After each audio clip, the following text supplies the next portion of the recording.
So, welcome everybody. My name is Dawn Salerno. I am Zooming to you from the Roach Jones Stuff House and Garden Museum in New Bedford, Mass. This lecture will be recorded for future, so I would be happy to have audiences from possibly all over the world, but I also welcome those of you that are tuned in live tonight. Thanks for being here. So just a few kind of housekeeping things before we start with our speakers. I want to welcome anyone that wants to introduce yourself in the chat. You can do that. And also in the chat, you will see a link to RJD's calendar. That's the first link if you'd like to see what we have planned for future. Not everything coming up is Zoom related. If you're zoomed out, you can also come to some in-person events outside, safely outside. We have some programs coming up in December.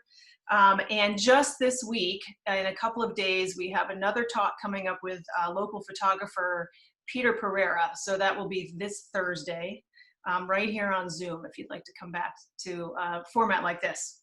So check out our calendar, and the link is in the chat. As I said, we are asking you to stay muted and off camera until the questions session. After Nick speaks and also after Ali speaks, where we welcome questions, and you can unmute yourself then if you'd like to ask the question live. If you prefer, you can ask your question through the chat. You can do that way. And we will be, I'm guessing our speakers are going to be talking for about 20 to 30 minutes total, and then we'll welcome those questions. So the other link I put in the chat before I introduce our speakers is a link for you to give a suggested donation. It's just a suggested donation tonight. Since we've moved all of our programs to this virtual format, it is the only income we're getting from programming. So it's optional for you. It'll take you to a PayPal link. We welcome any amount for the program. And again, it is an optional link. The museum is a nonprofit, and we put it right back into presenting the cost of presenting programs like this. So with that, this is called History Happy Hour for a reason. I mean, we hope that you're happy. It's after work time. And so we're starting with our first speaker is Nick Serpa. He's a bartender at Play Arcade and Bar and Restaurant in right here in New Bedford. It's one of our newest restaurants. So I am going to introduce our second speaker, but Nick is going to be our first. So after Nick gives his talk on the beers that he's going to talk to you about, we will have Alexandra Copeland from the New Bedford Free Public Library. She specializes in collections management. She has been the art curator for the New Bedford Free Public Library since 2019. And she's been working with art and historic object collections for the last 7 years, including some time at the Museum of Fine Arts in Boston. She has a Master's of Library Science from Simmons University with a concentration in cultural heritage and a bachelor's in art history, also from Simmons. So those are our two great speakers for tonight. And I am going to turn the virtual microphone over to Nick now. All right, so my name is Nicholas Serpa. I am your, authority on beer this evening. I have two beers for you this evening. We're going to start with one that is near and dear to my heart, and the other that actually comes from my hometown. So let's get started. We're going to start over here with Kentucky Bourbon Barrel Ale. I'm sure that anyone who's been at any bar at any given time has probably seen this right around this time. It is a fantastic beer for this season. It's pretty typical. It's a brown ale, but what makes it so unique is it actually rests on bourbon for 6 weeks. Those bourbon barrels that you love, like Maker's Mark, Eagle Rare, my personal favorite, Buffalo Trace. This beer actually sits on it for about 6 weeks, takes on a little extra alcohol content. This is actually 8.2%, and looks like bourbon, smells like bourbon. You'll forgive me, I'm looking this way because this is actually where my notes are. I'm trying to remember everything. So right up front, it smells exactly like bourbon. You have vanilla notes, you have the oak notes. Oh my goodness, it's so good. So this is actually typically a dessert beer. You you talk about pairing beer and food. You don't typically do that with a beer like this. This is like if you were to have a Bailey's after you eat, or I don't know, a scotch or something. But in beer form, goes down really easy. Super clear, amber in color. Averages a 3.85 out of 5 on Untapped, thanks to almost 200,000 ratings. Comes from Lexington, Kentucky, and Kentucky bourbon in general is just good, especially on these upcoming cold nights. Something maybe you want to hunker down with during a blizzard. We'll take a quick sip, and it's all there. You got the solid malty backbone, a little bit of sweetness and vanilla, like I said, from the bourbon. It's just a good beer, man. Oh, man. Secondly, what we're going to be drinking next, this is actually Mayflower Thanksgiving Ale. This is the 2020 edition. This is the only beer that they routinely brew and put out on their limited series. So just like your Kentucky bourbon, you're going to be pouring it. It's a little deeper in color. It's another American strong ale, but it's actually not as strong as Kentucky bourbon. It only clocks in at about 6.7%. Now, rather than oak with this, you're going to get mainly rye, which is different but similar. You still have the vanilla notes. Oh, and it has just some toffee in there. The rye really comes through, caramel in the end. Unlike Kentucky bourbon, though, this beer is typically enjoyed with food. So if you imagine a typical Thanksgiving spread in front of you, you can see it contrasting the cranberry sauce, complementing the turkey. And it's just, it comes together. And actually on the website, they said, and I'm quoting here, the flavors of the Thanksgiving ale pair perfectly with the beautiful variety of foods we feast on through the harvest season. Another good beer, little darker. That one's still good. Honestly, you can't go wrong with either of these. So I think I'll turn it over to Allie now. I'm going to sit back, learn some history, and enjoy a beer. Allie, take over. All right. Hi. Let me see. Let me make sure I'm on here. There we go. So Dawn's pulling up my slides, but thank you so much, Nick. You're making me miss beer. I haven't had a drink in a long time. So I am, like Dawn said, I am the art curator at the public library. And I'm just waiting for my slides to come up. Right now, I just have a white screen. I'm not sure if it's up for everybody else.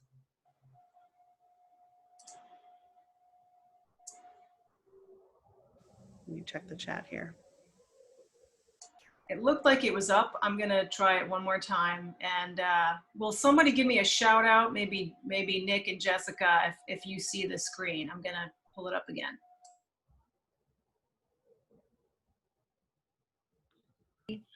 I'm sorry, what was that? Slides? Oh, why do we have slides? We don't have slides. I don't know if it's just because you have me spotlighted. Maybe I need to go down.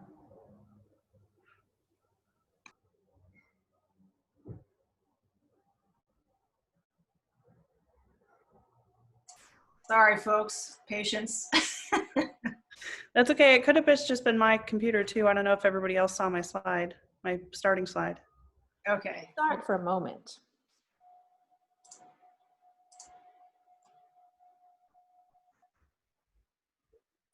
Now, are you seeing the RJD slide instead of your own slide?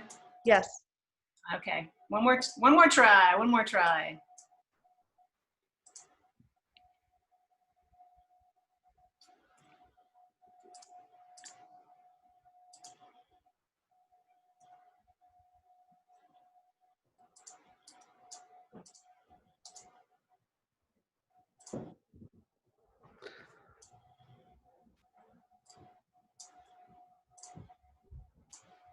Well, while we wait, I can tell you what we're gonna look at. Oh, there we go. It came up.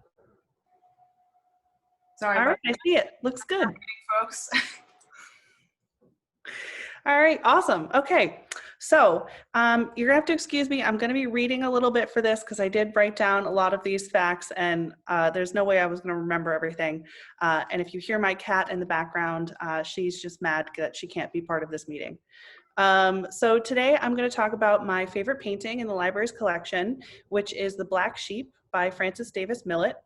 And this painting hangs on the third floor of the main library across from the art room where I work, so I get to see it every day. The painting depicts this young girl in a pink dress getting a lecture from her Puritan father while her family looks on. So you can hit the next slide. All right. Francis Davis Millet was born in 1848 in Mattapoisett, where his father had a medical practice. Yep, it's okay. Francis, frank to his friends, served in the Union Army during the Civil War as a young man. He was a drummer for the 60th Massachusetts Regiment and then a surgeon's assistant for the Army of the Potomac. Millett graduated from Harvard in 1869 and moved into a journalism career in Boston. He continued to work as a journalist while also pursuing an education in art. He studied at the Royal Academy of Arts in Antwerp, and he excelled as a painter of genre scenes. He then toured Europe to further his knowledge, and interestingly, he maintained a career as a journalist.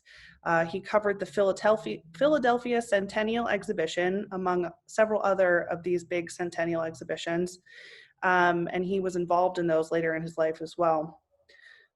He also covered the Russo-Turkish War at the Russian front the next year, and all the while Millett was designing costumes for stage actors and helping John Lafarge decorate Boston's Trinity Church, and creating art for the London Graphic newspaper.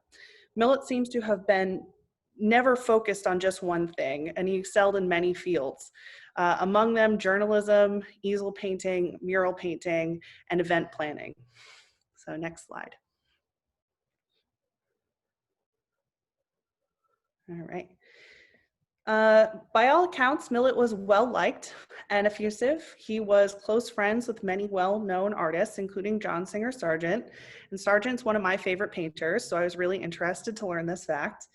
And Millett actually named one of his sons after Sargent and another one of his friends. And his children were the first initial models for Sargent's painting Carnation, Lily, Lily, Rose, which, if you can visualize it, it's this beautiful sort of scene of two young girls in a kind of a flower garden, and they've got these sort of hanging lanterns. It's a beautiful painting. And along with Sargent, Millett was close to Lawrence Alma Tadema, who was a Dutch romantic painter, and Alfred Parsons, who painted mostly landscapes. Millett's literary friends included Mark Twain and Charles Warren Stoddard, the latter of whom Millett likely had a romantic and intimate relationship with. They've had their correspondence is actually in an archive, and it's pretty explicit. They were together. And to quote a historian, Jonathan Ned Katz, he says, "A fascinating aspect of Millett's devotion to Stoddard is that just 8 months after he realizes that Stoddard will never settle down with him in a domestic relationship, Millett is writing to friends about his love for an impending marriage to Lily Merrill." And that's the woman you see there in purple. In this era, no homosexual heterosexual divide told people they had to be either gay or straight, and Millett is a good example of that era's erotic fluidity. So just a little interesting fact about him. And he did appear to have a very good relationship with his wife. They traveled together very often and sometimes with other couples. And she made her home primarily in England. And by the early 1900s, Millett had settled down in Washington, D.C. and was living with his companion, Archibald Butt, who was a military man. So there's less evidence to support the claim that Butt and Millett were in a relationship, mostly due to the fact that Butt was a little more private and reserved. He was a military aide to Presidents Theodore Roosevelt and William Howard Taft. So that could have contributed to that as well. But that is his family, painted by John Singer Sargent. And you can see, just some adorable kids right there. All right, next slide. Okay. So what does this all have to do with the library? As I mentioned, Millett was known not only for his easel paintings, but also as a mural painter of some renown. In 1910, the director of the New Bedford Public Library, George H. Tripp, who's only the second librarian in our history, reached out to Millett to ask if he would be interested in creating a series of murals in the library as soon as the building was finished. This was following the library's move to its current location after a fire had gutted that building that had been City Hall. When Tripp first wrote to Millet on February 4th, 1910, he spoke of the grand design of the new building and how mural decorations designed by Millet would complete the library's vision. Tripp and Millet then arranged to meet in Washington in late February, after which the Board of Trustees voted to approve contracting Millet to do the work. In the spring of 1910, Millet came to visit the library to scope out a position for the murals and to get inspiration, and it was decided that the third floor rotunda area would be the best spot. So you can see that in the next slide. All right. So from the correspondence I read, it seems that the murals would have included the flat walls above and around the doorway where the paintings are, and then also what they called the cove area up above the cornice, which is slightly curved. And then nearly a year goes by with Tripp and Millet staying in touch. They wrote letters back and forth, sometimes about business, sometimes about going to visit. It seems their wives got along pretty well. Eventually, by fall of 1911, Tripp gets a little bit, I think, frustrated and impatient, trying to nail down Millet into giving him a date of when he might actually start work on the library's murals. And then after that, Millet writes back with his longest letter to date on November 26, 1911. Very difficult to read. Millet has very bad handwriting. But he does say that he has been thinking about the library all along. Remember, this is almost a year in, or more than a year in, and that he has many times worked on plans and designs for the rotunda. After a complaint from Millet, Tripp even wrote that the electric lights that had been installed, which are no longer present, I believe they were in the corners of that upper cove area, that they had been removed to give a more uninterrupted surface for Millet to work with. Apparently that was tripping him up as he was designing the murals. And Millet ends his letter of February 6th, 1912, so now we're into 1912, asking to verify some of the measurements for the rotunda so that he can start on templates for the large canvases that he was going to create. And then Millet's last letter to Tripp was sent on May 20th, 1912, and it reads as follows. My dear Mr. Tripp, thanks for the blueprints and measurements which reached me this morning. I am off to Rome for a brief stay, and then I hope to start in, even while I am in Rome, to worry about the job in detail. With kind regards, I am yours faithfully, F.D. Millet. So, next slide. On April 10th, 1912, Millet boarded the RMS Titanic in France, bound for New York City. On April 15th, Millet, along with Archie Butt and whatever designs he had completed for the library, went down with the Titanic. He and Archie were last seen helping women and children into lifeboats. That's a little bit of conjecture. His body was recovered after the sinking by cable boat McKay Bennett, and after their deaths, to commemorate their friendship and contribution to Washington, the Butt Millet Memorial Fountain was erected in President's Park, and you can see that there. On one side, there's a soldier, and on the other side, there's a representation of an artist. I believe it's a female figure painter, sort of a allegorical representation of art. And that basically was up because they were so well-liked and such a part of Washington society. And then obviously they both died in this tragedy. And some of the most well-known people who died on that ship. So they got a memorial. All right, and the next slide. After Millet's death, Tripp began a correspondence with Millet's personal secretary, and then his widow and son, first to express his sympathies, and then to express a desire to buy one of Millet's easel paintings now that the murals could not be completed. Tripp was especially interested in a piece that he had seen when he'd visited Millett's studio in Washington titled The Black Sheep, which Millet had confided he had had a couple of offers for, but he had never been willing to part with. When Tripp wrote to Mrs. Millet, Frank's widow, she told him that the Black Sheep had been sold many years ago. And Tripp immediately is like, what? Oh my God, wait, I thought it was still there. But instead she offered him this painting, Wandering Thoughts, which she thought made some, her note said something about, oh, I don't think she's thinking about church, which I loved. But it turns out the black sheep had not been sold. In fact, it had, after Tripp got in touch with Millett's son, Lawrence, that adorable child you saw earlier, it was revealed that he had been, that the painting, the black sheep, had been lent to the Metropolitan Museum in New York for an exhibit. Lawrence agreed to send the painting from the Met to New Bedford, and we have that receipt from the Met that they sent it to us, for our board members to review it. And after which they agreed that we could purchase the painting from the late artist's estate for the price of $3,000. Amazing how little it is now. Next slide. So all of the drama preceding the library's purchase of the painting was very interesting to me. And that's where a lot of people, get into this story. So I heard he died on the Titanic. He did. But the painting itself is actually what first drew me in. So let's get into that a little bit. Millett's easel paintings generally fell into 3 categories.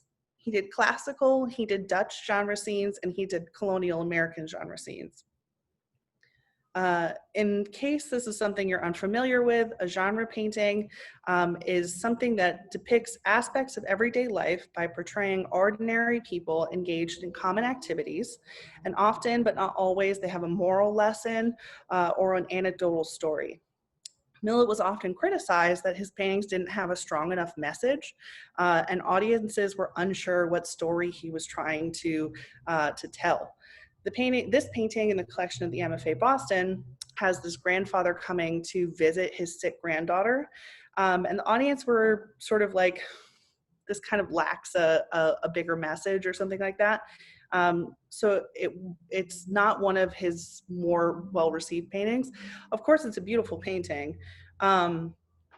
It's beautifully rendered. He is a master of dealing with those sort of muted tones without washing things out.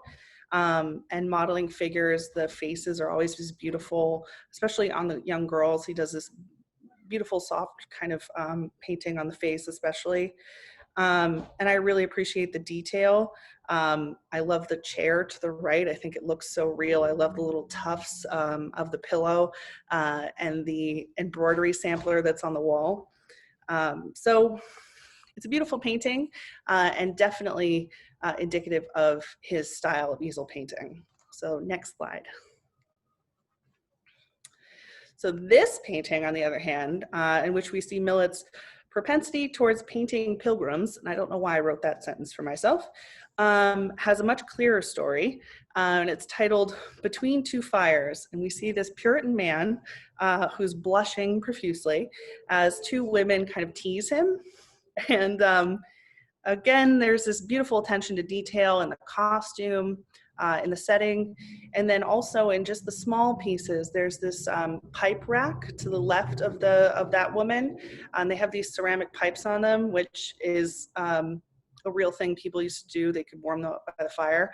I worked in a house museum for some time, and I recognize that. And there's also this particular style of candlestick you can see in the alcove on the right that's definitely from that era. So one of the interesting things about this is Millett's not putting any kind of negative connotations on the women. They're not dressed scantily, they're not making any kind of evil expression or anything like that. They're just teasing this guy. And I think it's interesting that Millett's like kind of just laughing at this man because he's getting teased. And I think that's funny. So I love this one. This one is in the collection of the Tate. All right, next slide. So finally, we come back to the black sheep. So this is our painting, and it's very similar to Between Two Fires in subject. You've got a young woman in a fashionable pink dress who's sitting apart from her female relatives and being lectured by a Puritan man. The title and the tone of this painting, to me, tells the story of a young girl who's raised in a Puritan family, who's decided to eschew the strict moral code of her father and embrace a more modern lifestyle. But We can see the contrast in dress between the girl and her female relatives. And Puritans are known for their vehement rejection of vanity. So this girl wearing fashionable dress is definitely a rebellion. The girl blushes as her father appears to read from the Bible. She's chastised for stepping outside of her family's norms. And then this is where all that information about Millet that I gave you earlier comes into play for me. As a queer person, because this girl's experiencing something most queer people can relate to on some level, a lot of people can as well. But it's just that feeling of feeling other from your family. And even if they're accepting. So in my opinion, Millet may have seen himself in this young girl, especially considering how the harsh religious restrictions of the Puritans correlated to attitudes towards homosexual love in his time. And that may have contributed to his reluctance to part with this painting during his lifetimes, because he had an emotional connection to it.